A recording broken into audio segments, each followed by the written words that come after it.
We are making chocolate chip muffins today. Yay!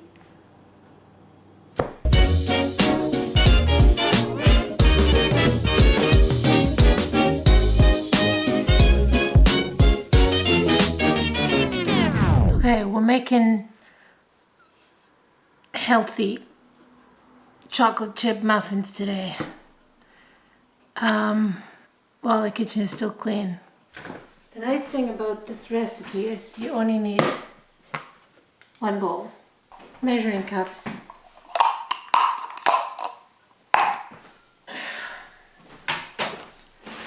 oatmeal, oats. So we'd need one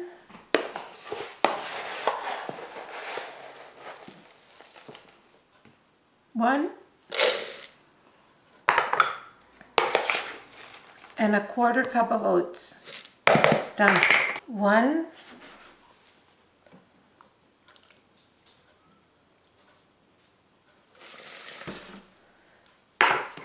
and a quarter cup of milk.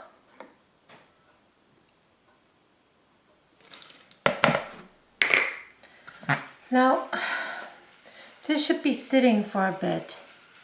Like, it should soak for a bit. But while we do this, we should probably also turn on the oven. 400 degrees Fahrenheit, not Celsius.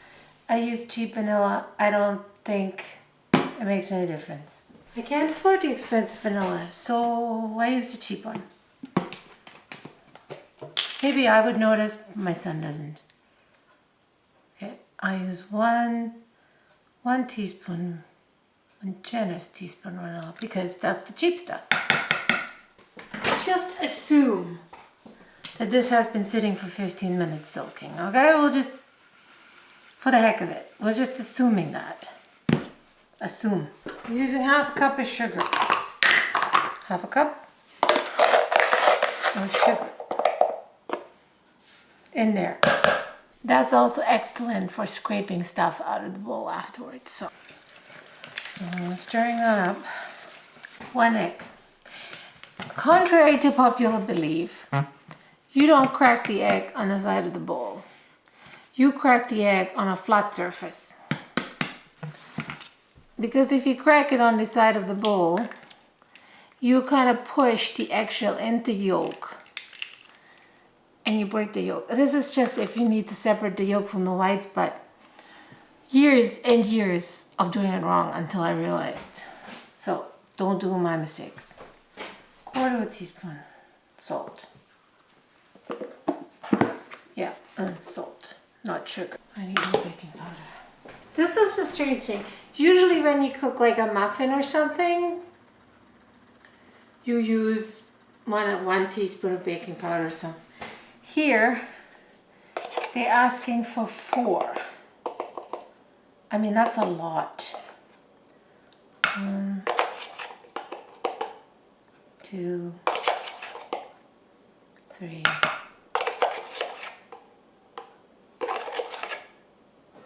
4.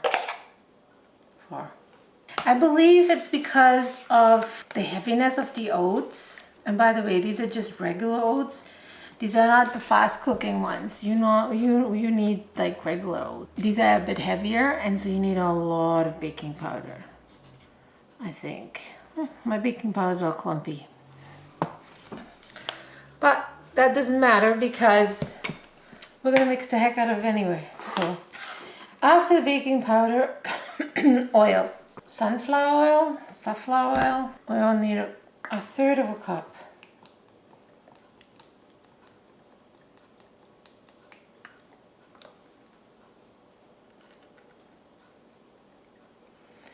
And by the way, I don't subscribe to the theory in the North American cuisine that you have to mix the liquids together in a bowl and then mix the dry ingredients in another bowl and then you can pour them out. No, it all goes in one bowl. Are we crazy? I'm not dirtying another bowl. Flour is another cup and a quarter.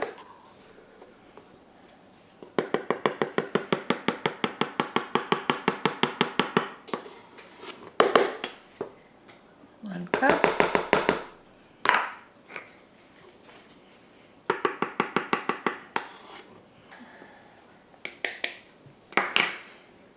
Now we're talking.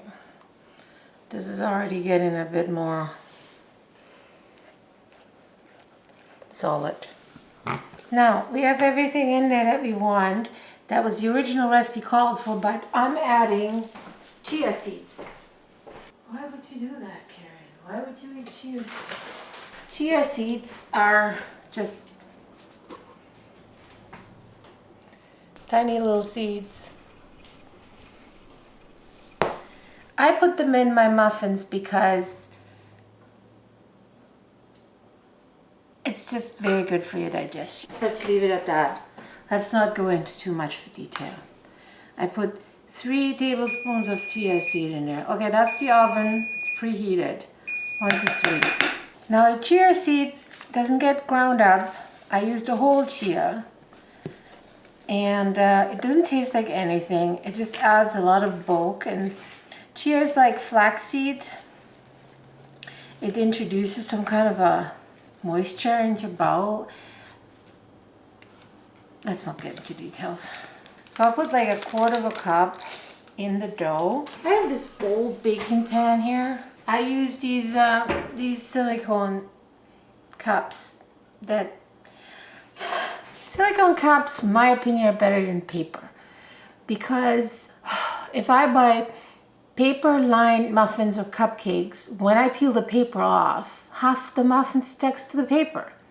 And that drives me crazy. And then you have to throw it away. These ones, you soak them in the sink for a couple of minutes, and then you can wipe them out. And you can use them over and over. So, I get 12. Now let's fill these up here. Chia. Give one more big stir. This is difficult. It's going to be messy, but this is how I do it.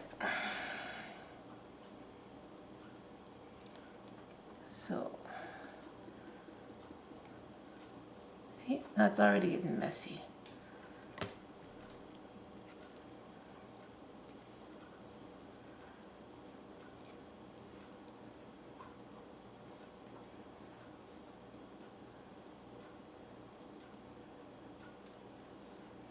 And the first ones I always fill too much. And then I don't have enough to fill all 12. And it's always a mad scramble to fill all 12 cups because I didn't measure it out properly. Well, the joy of self-made muffins is that some are bigger than others, so you're kind of like, no, I want the bigger one, no. Does that make sense? Maybe clean it up a little bit. Just this could use some more. This could use some more from this one. Even it out a little bit. Whatever. Okay, now this goes into the oven for 45 minutes. Yes. 400 degrees, 45 minutes, 4 teaspoons of baking powder. It's crazy, but it works. Set the timer. I forgot my cakes too many times for not doing that. So now we could hang out here for 45 minutes and I could try to tell you things. Or we could just interrupt now and I'll get back to you when they're cooked. How does that sound? I thought so. Oh, look, they're finished baking. So, all right, here they are. They look pretty good, hey? Anyway, that's how I make oatmeal chocolate chip muffins for lunches. Yeah, I don't eat them all in one day, as hard as it is to believe. But what I do when they're cooled off, I put them with their little sleeve in this little glass container, and then I will put them in the freezer and take one out for each lunch. I think they're a healthy, fun, yummy thing to eat as a snack. That was it for today. And hopefully that was something else you enjoyed. I'm not sure, it's just a test balloon that I'm cooking every day anyway. I mean, I can as well film myself cooking, but who wants to see me cooking every day? I certainly don't. Who knows? Well, I'll wait for your feedback. So here it goes. Thanks for watching. See you next time.